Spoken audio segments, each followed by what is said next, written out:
we must help our workers adapt to the digital economy.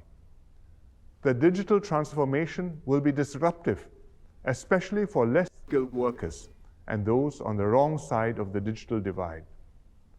Hence, it's crucial for us to invest in our workers, provide them lifelong and continuing education so that they have the skills to compete and can earn a good living.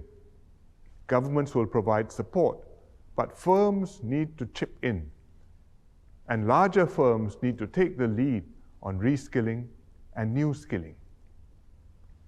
Companies too will need help adapting to the new post-pandemic normal, especially small and mid-sized enterprises, SMEs.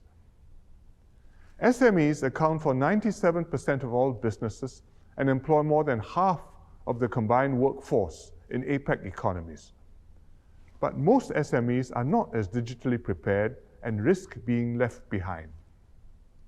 APEC economies must help SMEs and their workers make the digital transition. In Singapore, our SMEs' digital transformation journey is still work in progress, but we are moving ahead at good pace. We encourage large companies to work with SMEs to build new digital capabilities that can produce mutually beneficial collaborations. We establish schemes to second researchers to SMEs to help enhance their innovation capabilities. We also invest heavily in getting our workers digitally ready through upgrading programs in the tech sector, which are designed in partnership with the industry. Second, regionally, we must deepen economic integration in the digital domain. Economic integration was the reason APEC was conceived in the first place. APEC members continue to take encouraging steps towards its vision of a free trade area of the Asia-Pacific through building blocks like the Comprehensive and Progressive Agreement for the Trans-Pacific Partnership, the CPTPP. This started out as a much smaller Trans-Pacific Strategic Economic Partnership, the P4, involving Singapore, Brunei, Chile, and New Zealand, which was conceptualized on the sidelines of an APEC leaders meeting. The CPTPP now comprises 11 economies, with several more applying to join.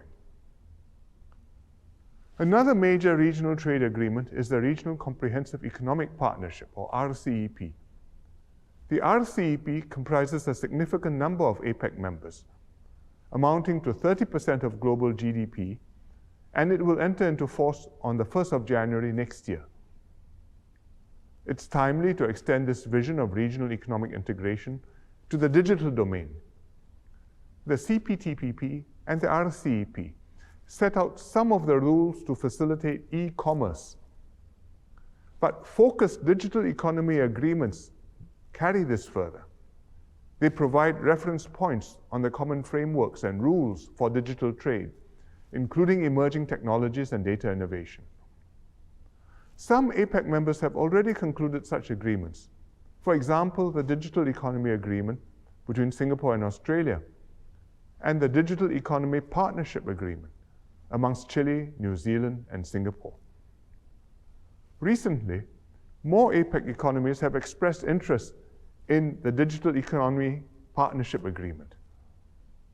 This is useful as a possible building block towards a larger regional or global architecture. To enhance our cooperation in the digital economy, APEC members should work towards a regional digital economy agreement or partnership agreement. We can either expand the existing Digital Economy Partnership Agreement, just like how the CPTPP evolved out of the P4, or we can develop a new agreement with an expanded membership. This will be a new dimension of economic integration.